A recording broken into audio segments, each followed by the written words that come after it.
À quoi ça sert? Ça veut dire quoi ça? Pourquoi c'est comme ça? C'est où? C'est qui lui? Un jour, une question. Où en est-on des accords de la COP 21? La COP 21, c'est la 21e conférence sur le climat qui a réuni plus de 195 États à Paris en décembre 2015.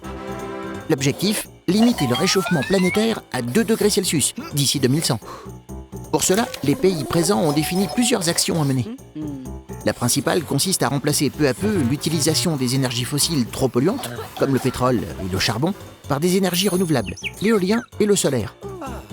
Et alors, ces actions ont déjà été mises en place? Non, pas officiellement. Il y a plusieurs étapes à franchir avant.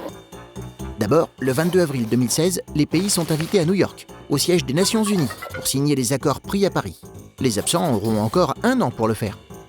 Et pour être valables, les accords doivent être signés par au moins 55 pays, parmi les plus pollueurs, dont les États-Unis et la Chine. Ensuite, les pays devront faire valider ces accords au niveau national, par exemple par un vote de leur Parlement.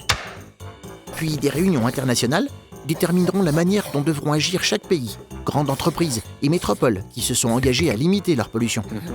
Ce n'est qu'après ce travail préparatoire que les actions décidées en 2015 à Paris seront officiellement mises en place en 2020. Et si un pays ne respecte pas les accords? Pour le moment, aucune sanction n'est prévue. Chacun doit faire preuve de bonne volonté. Tu vois, il y a encore beaucoup d'efforts à fournir pour que les accords de la COP 21 soient appliqués. Mais nous sommes sur la bonne voie.